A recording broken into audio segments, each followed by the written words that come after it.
So I feel like I'm due to do a local wildlife Wednesday on an avian species, a bird species. And lo and behold, last night, Alyssa, my wife, got a text message from a friend of hers, Claire Jenkins, Dr Claire, telling her that she'd found a bird, an injured bird, and that I might be interested in it. And I was interested. And so I've come over here the next morning to explore this animal and, more importantly, talk to Claire about what the process is for when you do find an injured bird, because she is a vet and she does know her stuff.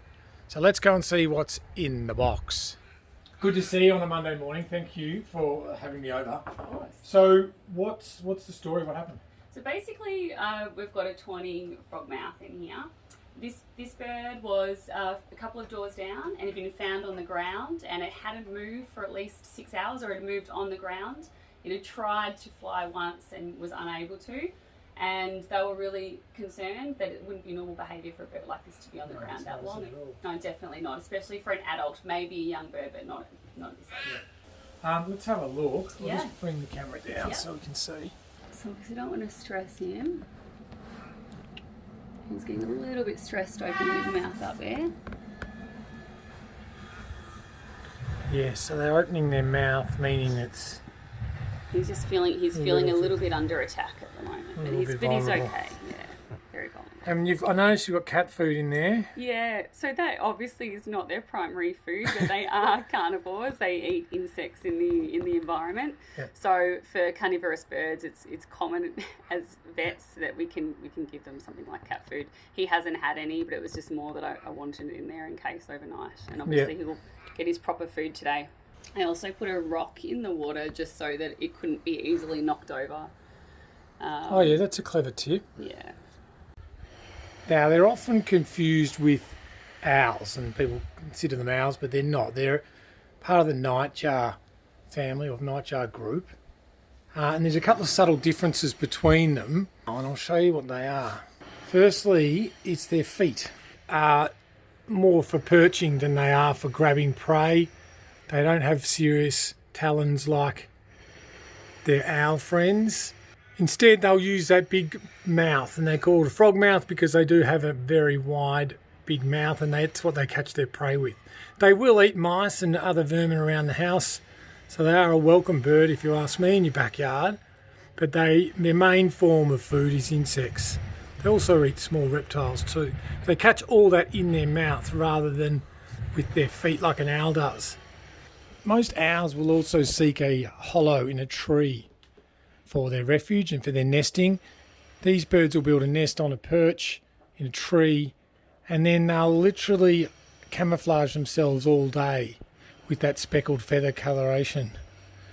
Makes them look beautiful, but are really difficult to see during the middle of the day. We're not going to take the bird out because it's unnecessary stress on the Tawny Frog Mouth, and it is going to get some care, isn't it, Jenks? It's going to be taken... Absolutely. So this was late at night last night, and what I've done is worrying about foxes, cats and dogs in the area. Needed it to be safe, so I picked it up safely. I've housed it in a box out with some water, and I've contacted a bird vet who will be able to... Any vet can administer an injured animal first aid, but obviously we want to take this to the place where they're going to be able to get rehabilitation and obviously a plan for release as well.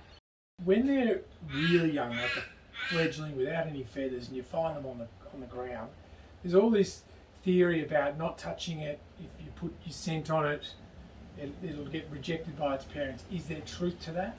Yeah, there definitely is. So by putting your hands onto a bird, it can alter what the parent feels like it belongs to them, and then they may reject the birds. The bird may no longer get care. Really? Just because there's a baby on the ground doesn't mean that the parents won't be able to still look after it. So it's always best to obviously need to make sure that there's no predators around, because they would be at the mercy of anything on the ground, dogs, feral cats, other animals. So you need to keep them safe, but ideally don't move them unless you're sure that they're in danger or that they've not got a nest or parents nearby. Yeah, okay, so it can be a salvageable So, Yes. okay, awesome. We're just going to leave the little Tawny now in the capable hands of the doc, and you're going to take it to the vet in Burwood. Yeah, straight to the bird vet.